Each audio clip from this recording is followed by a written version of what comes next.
Eh bien, bonjour tout le monde. On se trouve ici à Orléans pour le SEO by Night. J'ai le plaisir d'accueillir Thomas Kubel, que tout le monde doit connaître normalement. Salut Thomas. Salut Elliot. Je suis super content de t'avoir ici. On vient d'animer ensemble une masterclass Tout à fait. sur la stratégie multicanal, on va dire.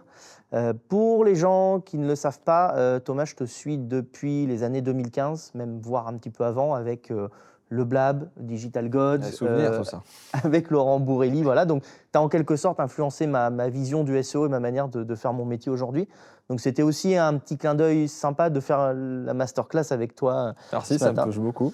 Et puis, c'était cool de bosser ensemble. Ça a nécessité pas mal d'heures de boulot, mais c'était super cool. On s'est bien éclaté. Je pense qu'on s'est amené mutuellement des choses. Donc voilà. Et j'avais pas mal de questions à te poser. Donc, on se retrouve aujourd'hui à Orléans. C'est sympa de prendre du temps pour nous aiguiller là-dessus. J'ai une première question que je vais poser un peu à tous mes invités. C'est de savoir si tu utilises aujourd'hui l'IA pour automatiser des tâches dans ton métier au quotidien, mais pas forcément des tâches SEO, des tâches plus business ou même dans ta vie perso. L'IA, de manière générale, pour répondre à la question de l'utilisation en général, j'utilise tout le temps. C'est-à-dire que à chaque fois que j'ai besoin de quelque chose, une connaissance ou d'avoir un autre point de vue ou de savoir comment mettre en place un élément, je demande généralement un minimum à ChatGPT et j'essaye de tout de suite en fait aller chercher des nouvelles choses, des nouveaux éléments.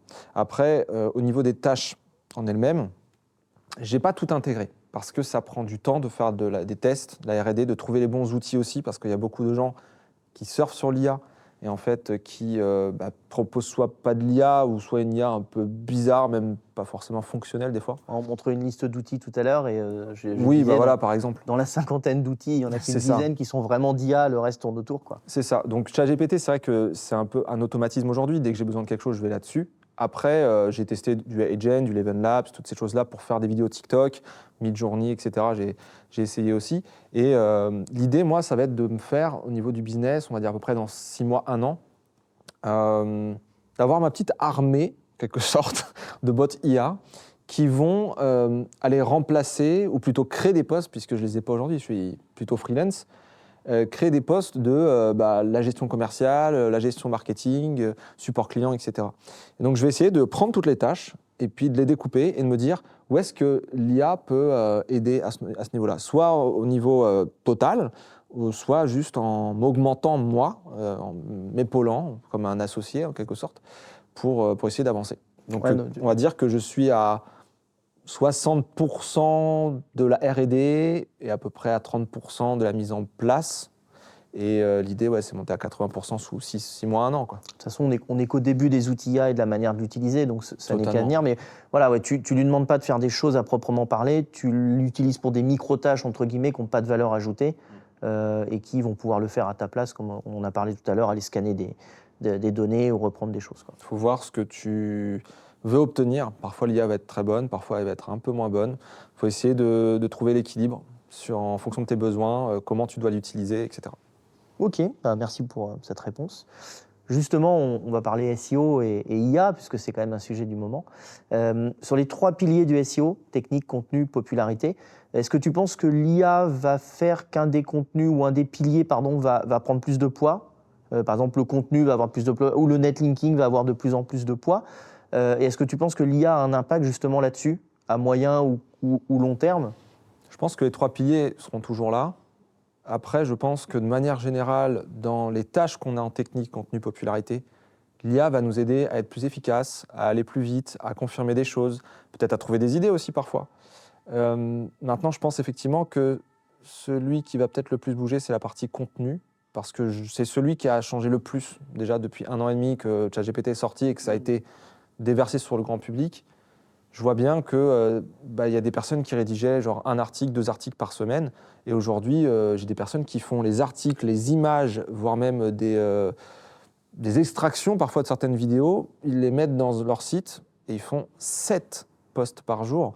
Et c'est des choses qui sont relues, qui sont intégrées, etc. à la main, un minimum. Donc ça veut dire que quelqu'un qui veut simplement mettre du push en quelque sorte via l'IA, avec un processus par exemple sur make.com et taper dans plusieurs API, lui il peut aller à 20, 50, 100, 200 articles par jour. Sur Discover, il y en a pas mal qui testent ça.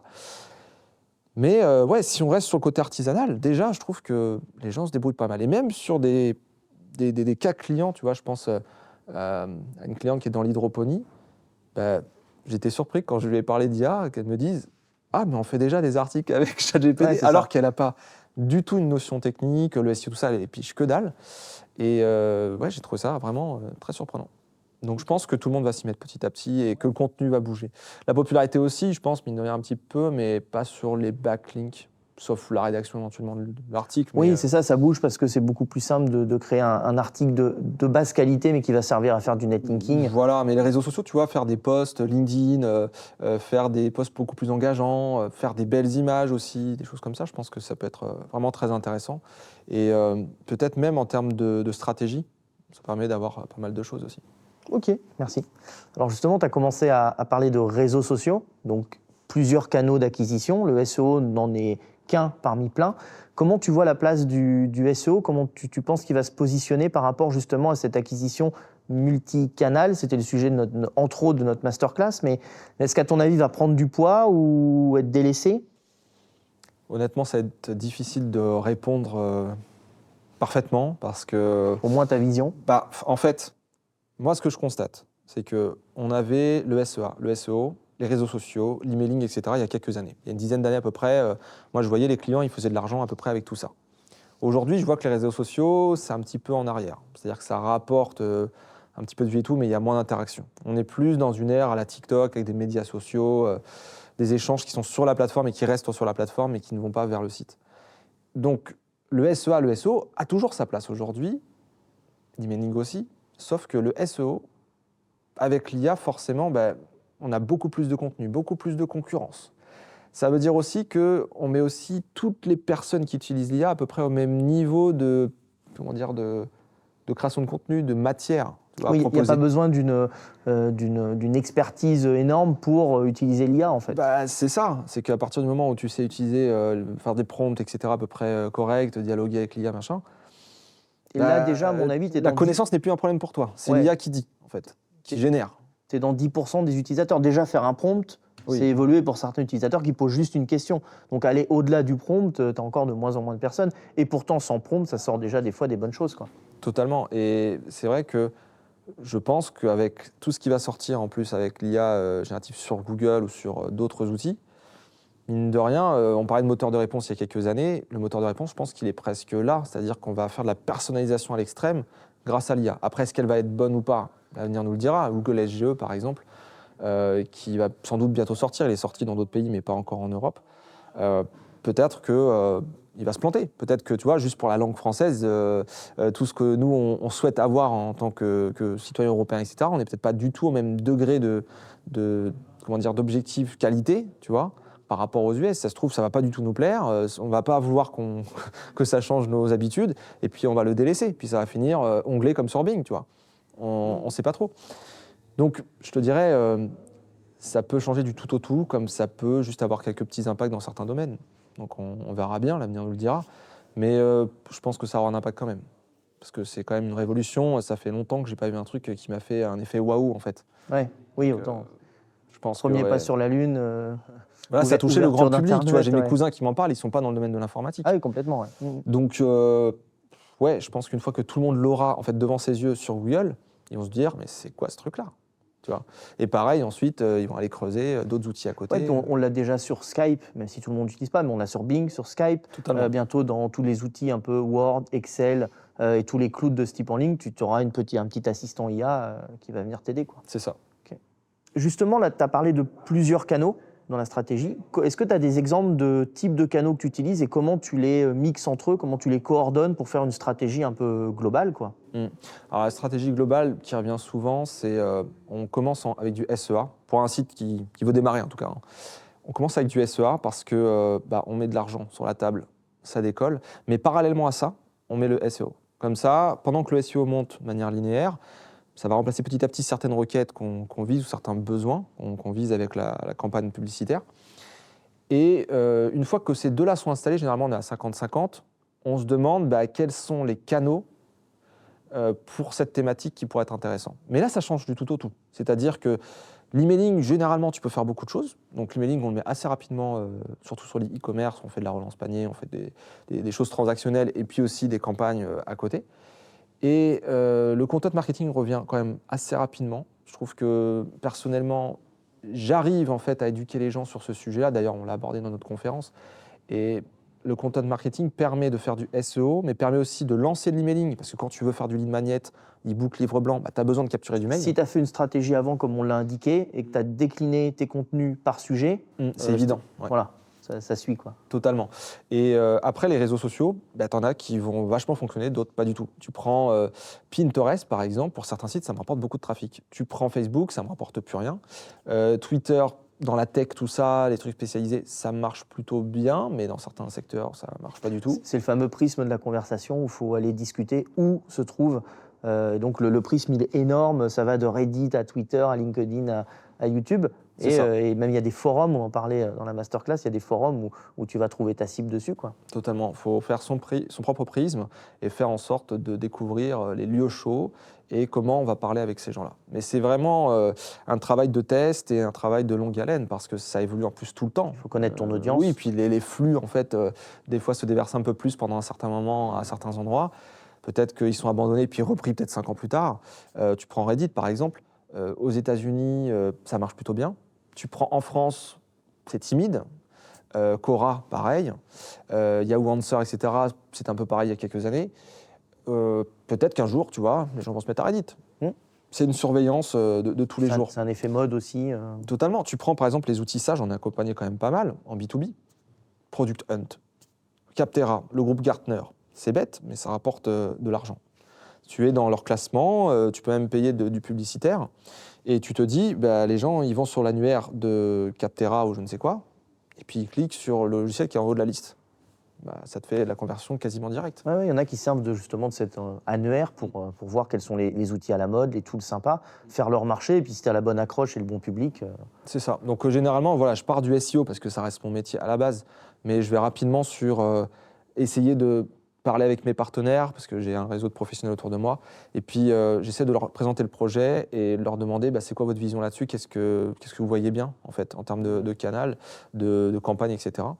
Et généralement, la partie content marketing les aide pas mal justement à faire le travail, puisque bah, on traite les personas, l'audience, le marché, etc. Les oui, tu as une vraie méthodologie, c'est pas... tu lances comme ça un truc dans la mare et tu vois ce que tu ça peux donne, faire, quoi. mais ça marche moins bien parce que tu es sur finalement une sorte de contenu par un peu, je sais pas, un peu, c'est un peu du loto, tu vois. Ouais. C'est de l'opportunisme, c'est-à-dire je pose des trucs et puis je verrai bien. Ça marche.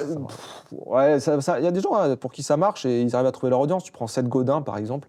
Il y en a beaucoup qui suivent son petit blog qui est très très moche, où c'est très très court et tout.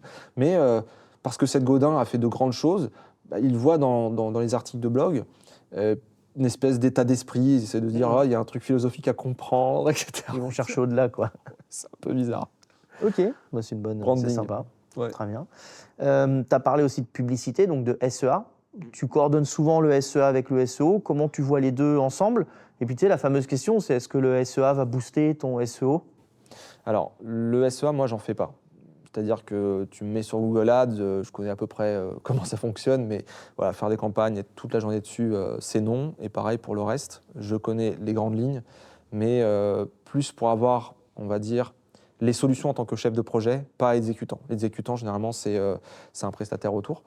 Ce que je peux dire, c'est que les campagnes publicitaires, quand même, sont assez indispensables. En fait, les gens veulent passer au SEO pour réduire le budget SEA, souvent, ou parfois, ils préfèrent se dire « je ne mets pas de SEA du tout, je préfère faire par moi-même les choses et tout ». Mais en fait, avec le temps, j'ai changé d'avis là-dessus. Je trouve que le SEA permet quand même déjà de diversifier. Et je pense que c'est important de diversifier, surtout dans le contexte où on est actuellement.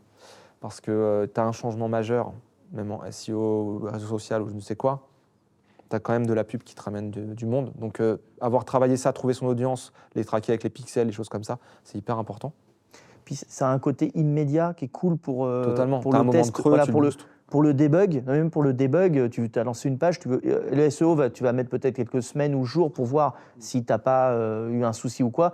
Tu mets du SEA, c'est immédiat et là tu vois tout de suite si ça va ou pas, ou si tu as un truc qui plante, qui fonctionne moins bien ou autre. Totalement. Faire de l'A/B testing un petit peu avec le SEA, c'est quelque chose qui est très courant. Mettre des landing pages spéciales SEA pour essayer de trouver le modèle de page qui va faire en sorte que ça va faire de la conversion, avoir le bon wording, les bonnes couleurs sur le call to action, etc. C'est super intéressant. On pourrait parler de bandits manchots même plus tard, mais ça serait vraiment trop compliqué. Mais déjà, ouais, faire ça avec le SEA, c'est intéressant. Et ça permet d'avoir parfois des impacts indirects, notamment tout ce qui va être échantillon de données, comportementales, etc. des utilisateurs. Ça permet de rattraper parfois des petites bêtises qui ont pu être réalisées en SEO, du coup.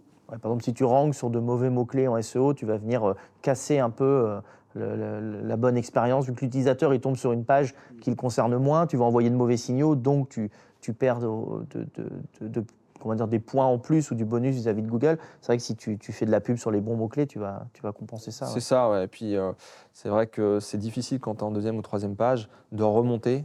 Donc, juste en SEO pour avoir des échantillons de données, puisque tu es mal usé. Donc, pour te donner une seconde chance, ouais, le SEA permet de réinsuffler quelque chose. Pareil, quelque chose qui fonctionne bien, c'est tu fais quelque chose en organique, ça marche bien. Alors là, je parle de tout venant, hein, même réseaux sociaux et tout. Par exemple, tu as une vidéo TikTok qui marche bien en organique, tu te dis, ah ouais, watch time pas mal, j'ai fait quand même des milliers de vues, c'est cool.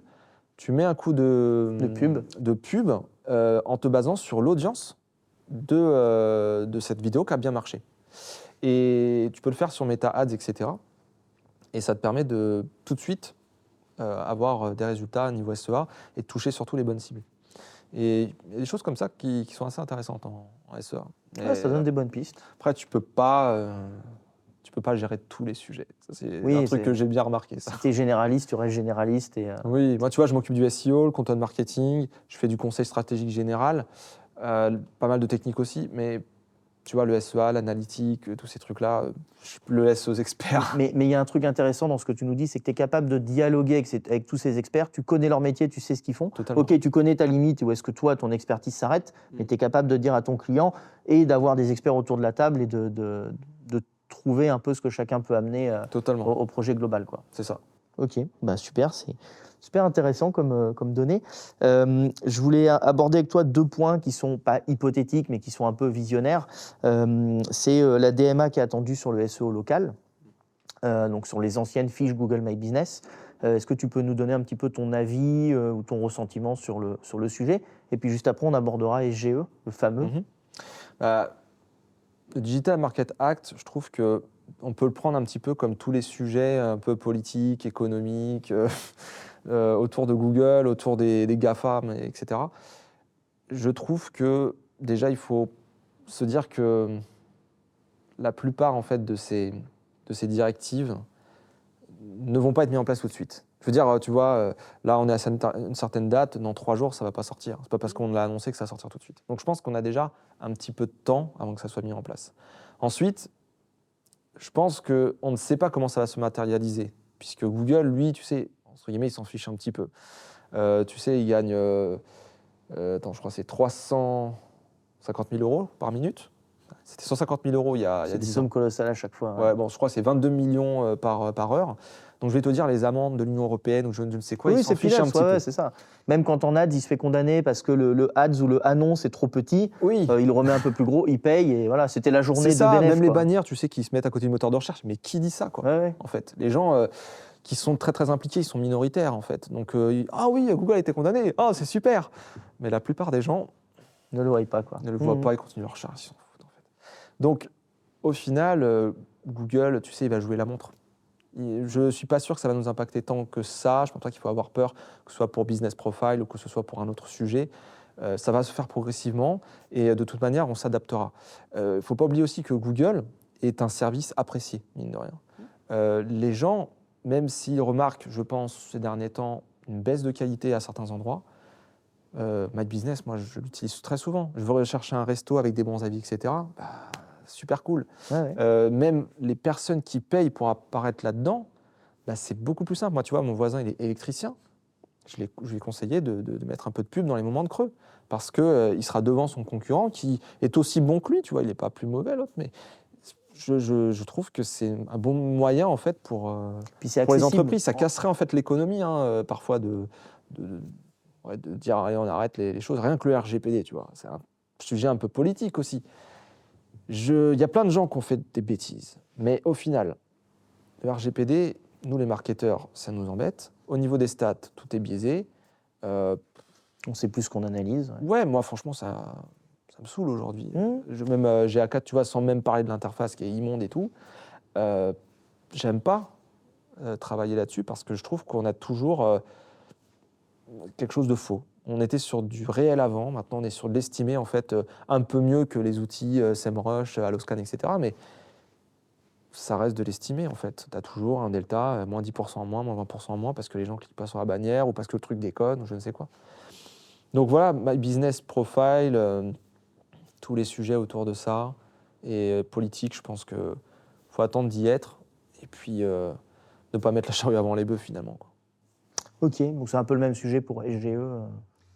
SGE, oui, c'est le même sujet. Maintenant, je pense qu'il ne faut pas louper le virage de l'IA.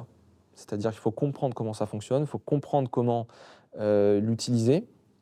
Et je pense que se diversifier, content marketing, les canaux dont on a parlé tout à l'heure, tout cela va permettre d'éviter d'avoir qu'un seul résultat bleu qui va être un petit peu plus bas que par rapport à aujourd'hui.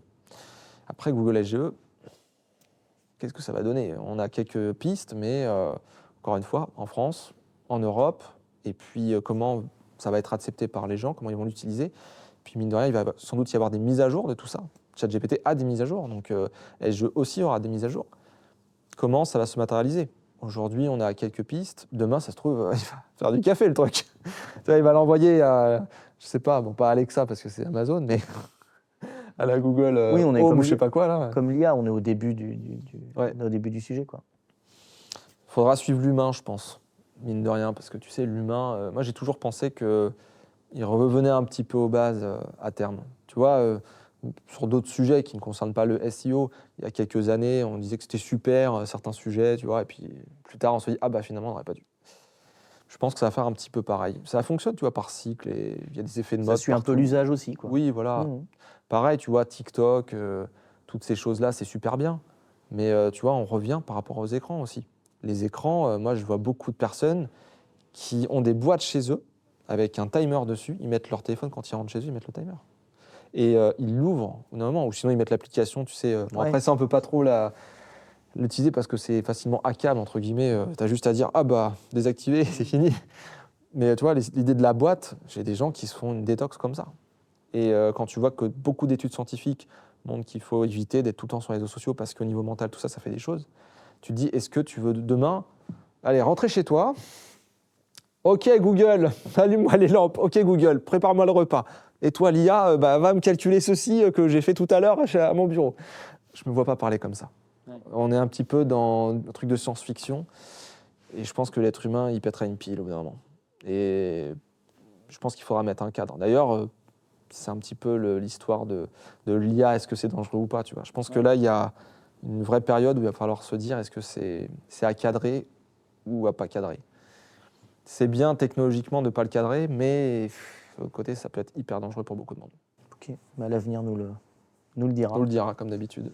Écoute, on arrive au terme de cette interview. Merci Thomas d'avoir été avec nous. Merci d'avoir animé avec moi cette masterclass, c'était super cool. Ouais. Vous allez retrouver d'autres épisodes et d'autres interviews de ce SEO by Night, et puis plein d'autres vidéos sur le sujet, plein d'autres shorts et infos. Vous nous retrouvez sur notre site web et puis à peu près partout sur les réseaux sociaux. Et Thomas, à la prochaine. Et c'était vraiment cool, merci. À la prochaine, Elliot. Merci pour tout.